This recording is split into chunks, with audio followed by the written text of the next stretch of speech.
د مرګ قطعې په اړه ډیر تازه او مهم معلومات چې تاسو به ترې نه خبر. دا قطعه چا جوړه کړې ده او د عملیاتو امر یې څوک ورکوي، دلته په دغه ویډیو کې راسره کتلی شئ. درنو لیدونکو سلام، وخت مو بخیر. ځینو دوستانو د مرګ قطعې په اړه زیاتې پوښتنې کړې وي، ستاسو ټول ځواب دلته درکوم.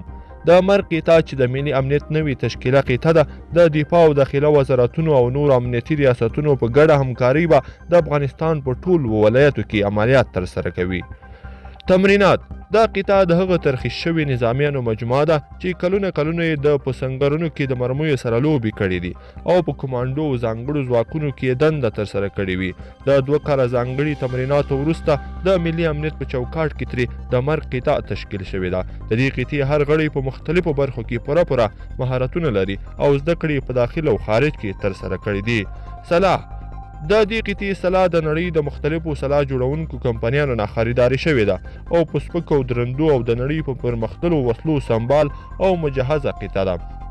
جلب و جذبې: د دې قطعې جلب و جذب یوازې د افغانستان د ملي امنیت په عمومي ریاست کې ترسره کیږي او تر اوسه 200 مسلکي غړي لري او غیر نظامي نشي کولی چې نوموړي قطعې سره یو ځای شي. صلاحیتونه: د دې قطعې صلاحیت د افغانستان د ټولو قطعاتو په پرتله ډیر دی او د پوښتنې حق ترې څوک نه لري او د عملیاتو امر د جمهوریت ریاست په مشوره د ملي امنیت د ریاست څخه ترلاسه کیږي. دندې: تر ټولو سخت او پیچلو عملیاتو ته د دې قطعې دنده ده. عملیاتونه: د افغانستان ټول ولایتونه د نوموړي قطعې د عملیاتو ساحه دی او کوم ځانګړی مرکز نه لري او یوازې په بیړنۍ او پیچلي عملیاتو کې برخه اخلي. یونیفورم: د مرګ قطعې یونیفورم د ټولو نظامی قطعاتو په پرتله مختلف دی.